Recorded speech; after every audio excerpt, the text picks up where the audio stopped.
CVs. We all know what one is, a maximum two-page document employers request to see as part of our job applications. But it can often be confusing trying to write one. But fear not, NTU Employability is here to help. There's not one way to structure your CV, and it can differ by industry and job type. However, there are some core principles you should follow when writing your CV. Let's go into a bit more detail. CV stands for curriculum vitae, which is a Latin term translating to course of life. Research shows that employers sometimes spend as little as 7 seconds on their first look at a CV before deciding whether to spend more time reading it. You want to make sure it contains keywords that grab their attention. It won't always be reviewed by the hiring manager in the first instance. HR may do the initial sift, so make sure that it's clear and highlights the main skills and experience required. Your personal statement, also known as a personal profile or personal summary, appears at the top of your CV. It's like a trailer for a film, there to whet the appetite of the audience and show your best bits.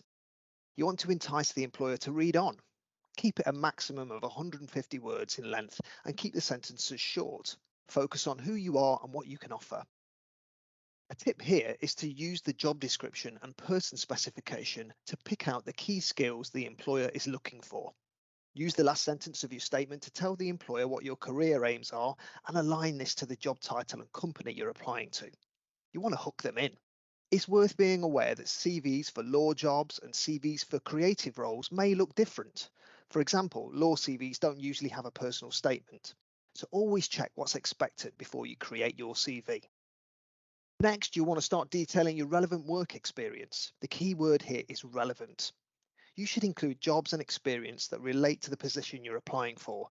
For example, if you're applying for a graduate role in marketing, the employer will not necessarily want to hear about your year 10 work experience at a local primary school. Put yourself in their shoes and read your CV from their point of view. If your work experience is sparse, you might want to consider using a separate key skills section to highlight relevant experience. That way you can pull examples from different things you've taken part in. Next, in your education section, you might want to consider adding relevant academic modules, specific projects, or course content relevant to the role. You haven't spent all this time studying for nothing. When reviewing your own CV, imagine you are the employer and in front of you is a pile of CVs to review. What makes your CV stand out, and does it meet the criteria the employer is looking for? Tailoring your CV to a role is key. You want to be the puzzle piece that matches. And we can't stress this enough. Check your spelling. You can't say you're detail-oriented if you spell it wrong.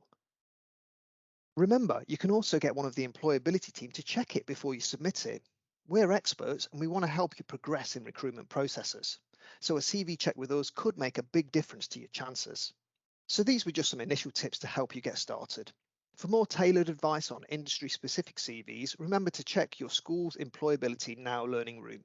We hope this quick video helped, but if you're still struggling, you can find lots of useful resources on our website, such as our CV Builder and CV 360. Thanks for watching.